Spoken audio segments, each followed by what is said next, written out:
Indiana is facing a choice, and it's a very simple choice, between supporting a campaign that is based on yelling and screaming and cursing and insults versus unifying behind a campaign that is a positive, optimistic, forward-looking, conservative campaign. I am in for the distance. As long as we have a viable path to victory, I am competing to the end.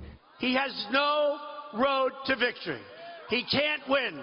He's the first person in the history of the United States who picked a running mate, Carly, who picked a running mate. He picked a running mate, even he has no chance to win. Well, they're all talking about Indiana as we take a look at the primary there tomorrow, both on the Republican and Democratic side. 57 delegates up for grabs on the GOP, 83 on the Democratic side. As you look at the latest poll from the GOP side of the race, Donald Trump in this poll, NBC Wall Street Journal, with a 15-point lead. The Real Clear Politics average, however, is tighter, but there have been several polls that have been showing Donald Trump with some momentum in recent days.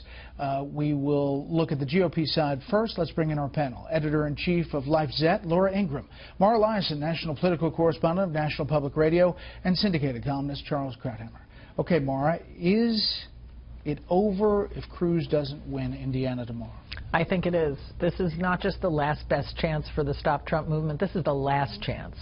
And the polls had looked a lot tighter before. Now they look closer. I think that if Donald Trump beats him there and performs like his poll numbers say, goes on to win big in California, it's all done. It doesn't matter that Cruz has lined up all sorts of people who want to vote for him on the second ballot. I don't think there's going to be a second ballot. Laura. I agree with Mara. I know Ted hates hearing this, and I think the media is all against him, but at some point reality does begin to sink in, and one wonders whether Ted Cruz will if again, he could turn this around, maybe he could win tomorrow, who knows, but if he doesn't win tomorrow, and if let's say it's a 5 to 10 point victory for Trump, I don't know how you keep the narrative going that I'm winning and Donald Trump is not going to get to 1237 and I have the grassroots. I mean, I just think it becomes less and less credible, and I don't know if he's thinking about 2020 or down the road, but I think, you know, he has an incredible political future regardless of what happens, and I think maybe at some point it's time to start thinking about that as you move forward in this race, or not. He had a number of stops with the Indiana governor, Mike Pence, today, who endorsed him, and then there was one stop where he confronted a Trump supporter / heckler at one stop. Take a listen.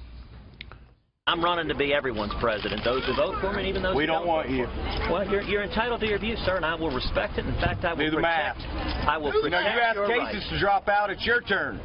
Well, take your own words. Now I'm curious, sir. Time to drop out. When Donald doesn't get to 1237, are you going to call him to drop out? Donald's definitely going to get to 1237. No, he's going to get more than 1237. I mean, that went on for, I think, 8 or 10 minutes. He spent time with that Trump supporter. I'm not sure it helps any candidate to be involved in that kind of exchange for that long.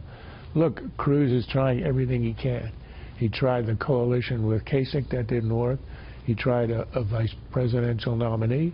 He's tried a theme where you throw the kitchen sink to campaign, but he's kind of lost the theme. It's hard to know what it is. And what happened was after Wisconsin, he did well in Wisconsin, he had the momentum, and then Trump, with his instinct for the jugular and for the tactical advantage, realized that he could change the narrative.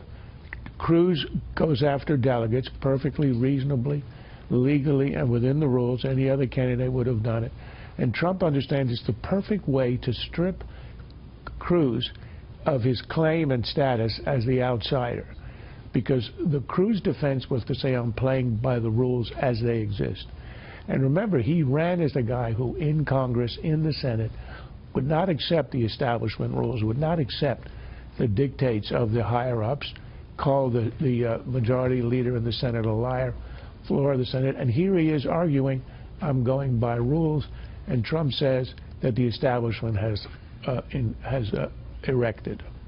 On the Democratic side, Bernie Sanders is also talking about a rigged system.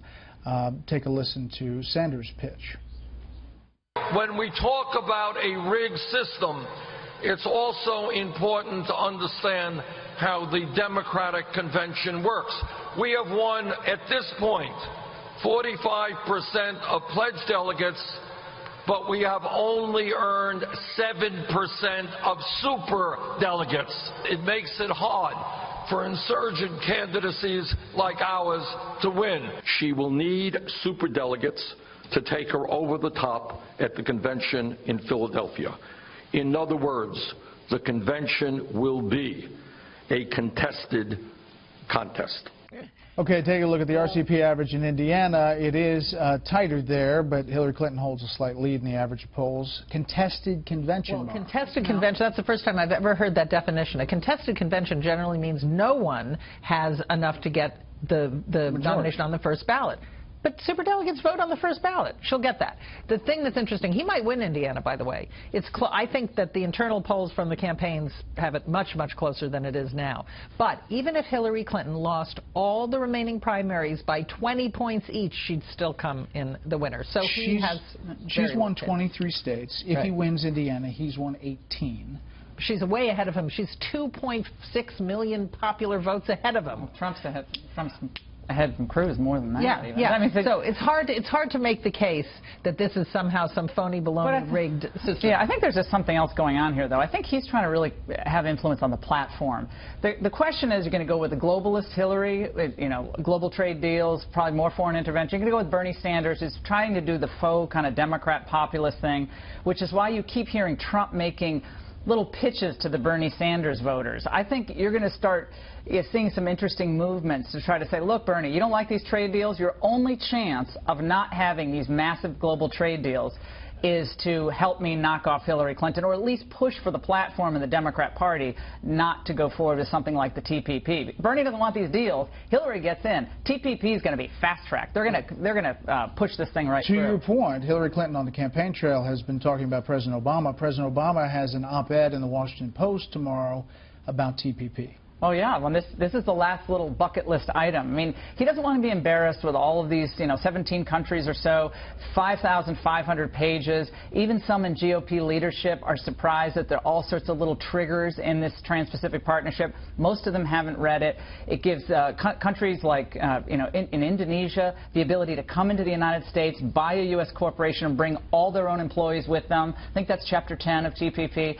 So if you care about U.S. sovereignty and independence, I think the pitch is a deal like this is going to be another raw deal for the American people. Bernie Sanders stays in? Oh, yes, he's in, because what else is he going to do? I would stay in if you're in that long. And he's in for a cause. I think he knew long ago he wasn't going to be the nominee, but he campaigned because he believes in a cause. He's the man of the left. He believes in democratic socialism. He's only a recently arrived Democrat in the first place. But he's in because he wants to leave a legacy. The legacy will be the strength of his campaign, the organization he puts together, and the cohort of people who support him who will carry it on. He wants to have a say in who is number two. And that number two, assuming that the Democrats win, will carry on the legacy in the future. That's what he cares about, progeny. Jane Sanders, Mara, asked about the FBI investigation, said, I mean, it would be nice if the FBI moved it along.